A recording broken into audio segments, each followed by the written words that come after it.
Dear friends, welcome to my channel, Asesor Muñoz.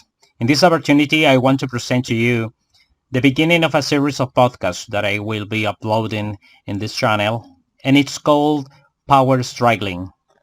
Through this podcast, I will be providing information about different political topics that are rooted in history and other situations that have some consequences in different countries of the world, and particularly and in Latin America. For this occasion, I want to present Marxism in Latin America. And first of all, we must begin by understanding that Marxism is an ideology that had its roots in its author Karl Marx, who in the year 1848 wrote the famous Communist Manifesto.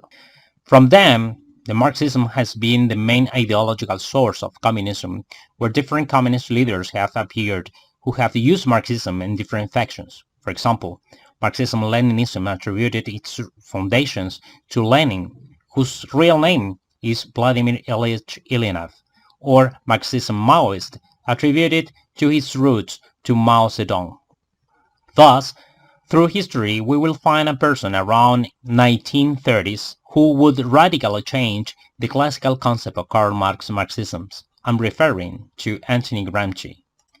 Antonio Gramsci was an Italian philosopher, Marxist political theorist, sociologist, and journalist who was born in 1891 and died in 1987. Gramsci was detained in Italy for 11 years under the fascist regime of Benito Mussolini. During that period, he dedicated himself to write a manifesto that was later considered by the Marxist world as a precious stone. It is a work that is called the Prison Notebooks, and because of this, he is considered as one of the most prominent theoreticians of Marxism, mainly for his contribution in the installation of the concept of cultural hegemony or hegemonic bloc, or postmodernism, in relation mainly to the consumer society, in other words, against capitalism. Well, but we are talking about Marxism in Latin America. It is important to take Gramsci into consideration because here we will jump directly to what was the Cuban Revolution in 1959, when Fidel Castro gave forward the Cuban Revolution.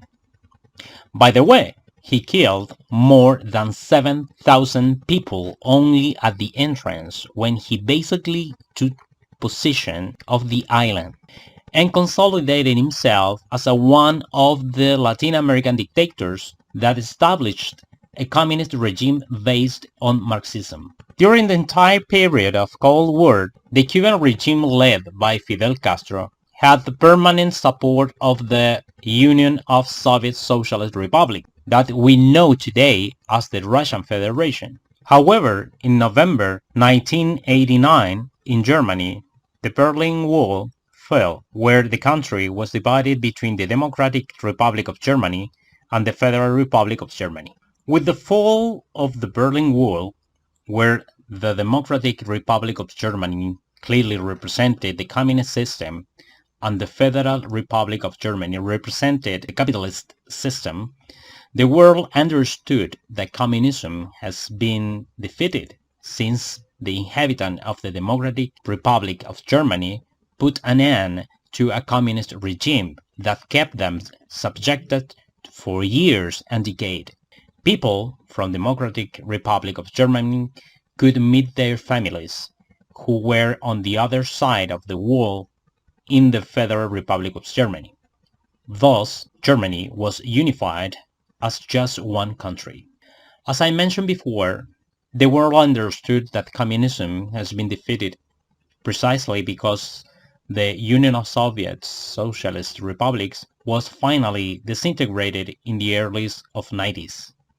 However, in the late of 80s, Fidel Castro foresaw the collapse of communism led by Russia and developed a strategy to preserve the communism and Marxism ideals in Latin America. Thus, he met with Ignacio Lula da Silva, and together they called a meeting in the city of Sao Paulo to all communist and socialist parties and revolutionary left in Latin America to start a new project of a new empire of Fidel Castro, with the perspective to emulate the former USSR, but under the name of Union of Hispanic Socialist Republics. This is the starting point for implementation of the new Marxism in Latin America, starting from the guidelines established by Sao Paulo Forum. Over the years appeared Hugo Chavez, who came to power after being recruited by Fidel Castro as one of the leaders needed to undertake the propagation of the Marxist ideology in the rest of Latin America. Once Hugo Chavez came to power, the need to further propagate Marxist ideals intensified, infiltrating institutions in different countries and creating the basis for the Bolivarian Revolution.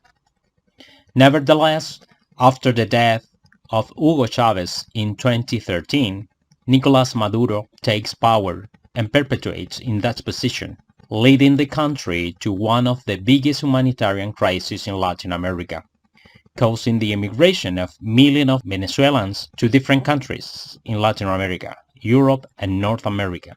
With the support of Cuba, Venezuela created the concept Bolivarian crisis, which was finally born in 2019 and refers to the undercover intervention of the government of Nicolás Maduro to take the Bolivarian revolution to the street of the countries that were being targeted for reconversion, to destabilize their democracies through massive demonstrations guided by the communist, socialist, and left-wing revolutionary parties of those countries, to provoke the collapse of the state and to tend to the installation of new constitution on a constituent assembly formula, that is to say, the same formula that allowed Hugo Chavez to come to power. We must remember that on October 16, 2019, the General Secretariat of the Organization of American States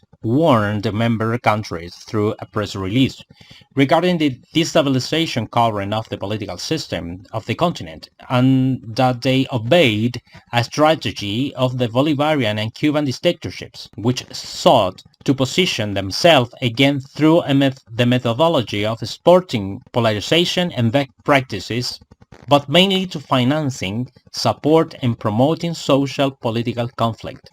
The same General Secretariat mentioned that the so-called Bolivarian crisis mentioned by Nicolás Maduro has brought destabilization, violence, drug trafficking, death, and corruption, and that the greatest cost has been paid mainly by the people of Venezuela, and that the countries will be paying a high price for the crisis caused by the Cuban dictatorship. In summary, the Organization of American States was aware of the danger of Marxist ideology in the continent and the intention to reposition Marxists again in Latin America, with the view to becoming, as I have mentioned before, the Union of Hispanic Socialist Republics. Well, so far I leave you with this information, this knowledge, and I will be deepening in the future with other similar podcasts that were explaining a series of other important elements that are related to this and other additional topics. If you liked this information, I would appreciate if you share it among your networks, and do not forget to give it a like and subscribe to the channel if you have not already done so. This was Power Struggling in the channel Asesor Muñoz Advisor. See you in the next podcast. See you soon.